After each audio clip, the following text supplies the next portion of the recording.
नमस्कार दोस्तों, आपने अधिकतर सुना होगा कि माया और मोह के चक्कर में मनुष्य फंसा रहता है। जो व्यक्ति माया और मोह को त्याग देते हैं वही मोक्ष को प्राप्त करते हैं। ज्ञान की बड़ी बड़ी बातें पुस्तकों में लिखी हुई हैं, लेकिन आज हम आपको सरल ढंग से इस वीडियो में बताएंगे कि ताकि आप भी जितनी हो सके वास्तविकता की पहचान करके माया और मोह के बंधन से अपने आप को बचा सके। ज्ञान वृद्धि हेतु वीडियो को अंत तक देखें। चैनल को सब्सक्राइब अवश्य करें। आपका ज्यादा समय न लेते हुए वीडियो आरंभ करते हैं। माया शब्द का अर्थ है माया। यह दो शब्द हैं, माँ और या से मिलकर बना है। माँ का अर्थ है नहीं और या का अर्थ है जो।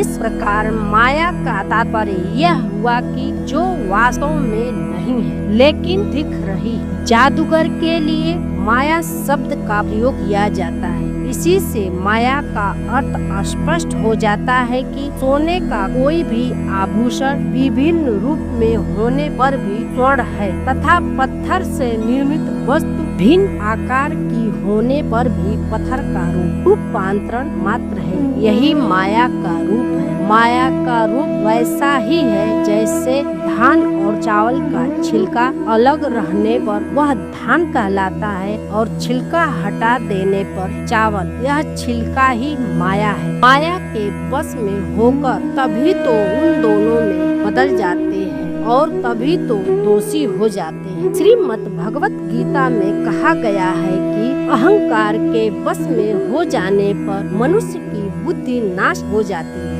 माया से ही क्रोध की उत्पत्ति होती है और मोह के वशीभूत होने पर अहंकार का प्रादुर्भाव होता है। जब मनुष्य की आंखों पर अहंकार का पर्दा चढ़ जाता है तो उसका ज्ञान क्षीण हो जाता है और वह मोह के बंधन में फंसकर सत्य से दूर चला जाता है। मनुष्य के शुभ कर्म ही संसार के कारण मात्र है, किंतु वही शुभ कर्म ईश्वर के चरणों में अर्पित होने पर संसार के बंधनों को नष्ट करते हैं और सुख के कारण बनते हैं। माया को पहचाने बिना व्यक्ति का यथार्थ ज्ञान नहीं हो सकता। ईश्वर ने समस्त संसार को माया का खेल बना रखा है जिसमें प्राणी भटक रहा है। जैसे आँख स्वयं अपने को नहीं देख पाती किंतु अन्य सब कुछ देख लेती है, वैसे ही मनुष्य स्वयं अपने को नहीं समझ पाता किंतु अपने अनेक वस्तुओं के विषय में भली भांति जानता है। अब यह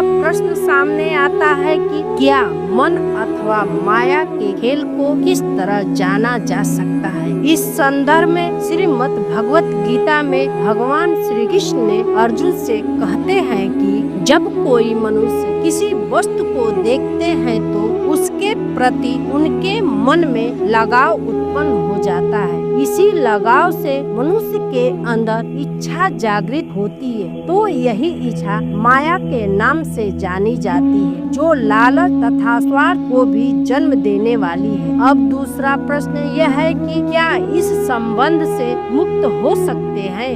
हमारे वेद एक ही स्वर से उच्चारित करते हैं कि चेतना से ऊपर उठने की आवश्यकता है। स्वयं के संबंध में कोई भाव नहीं आने देना चाहिए। यह समझना चाहिए कि विश्व की किसी भी वस्तु के संदर्भ में मुझ में या तुम में का फर्क ऐसे समझ हमें अपने अंदर अवश्य बनानी चाहिए। माया के चक्रव्यूह से बचने के लिए मनुष्य को श्रेष्ठ पुस्तकें याद पढ़कर ज्ञान प्राप्त करना चाहिए, लेकिन अपने अंदर बैठे माया के दोस्त यानी मोह, स्व लालच तथा अहंकार को समझ पाता है, न ही उन्हें नियंत्रित कर पाता है। माया अपने इन्हीं भूतों द्वारा प्रहार करके आपको बंदी बना लेती है। आपका ब्रह्म ज्ञान असत्य सिद्ध हो जाता है। जिस प्रकार माया आपके ब्रह्म ज्ञान को असत्य सिद्ध करके आपको बंदी बना लेती है, उसी प्रकार आपको पहले माया के दूतों को अपने नियंत्रण में कर लेना चाहिए। जब आप उन्हें अपने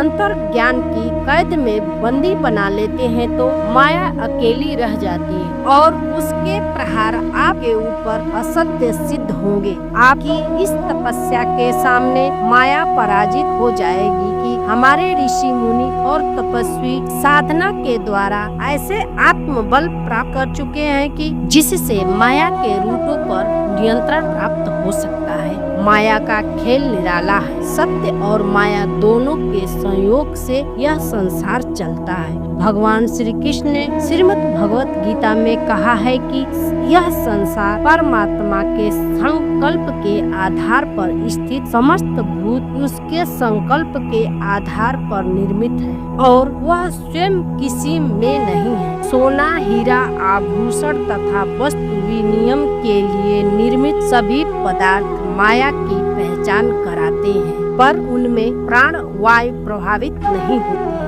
इसके अतिरिक्त मनुष्य उसी के पीछे भागता है कि इस संसार में पेड़ पौधे, नदी, झीलें तथा फूलों में सौंदर्य और सुगंध है, परंतु मनुष्य का उद्देश्य आज केवल धन प्राप्त करना है। इस विचारधारा में परिवर्तन ही सामाजिक कल्याण का कारक सिद्ध होगा। आज के लिए केवल इतना ही। आशा करते हैं कि हमारी वीडियो आपको पसंद आई होगी। अपने विचार अभिव्यक्त करने के लिए कमेंट करें, वीडियो को शेयर करें, हमारे चैनल धार्मिक दर्शन टॉक को सब्सक्राइब अवश्य करें। तब तक के लिए जय माता दी।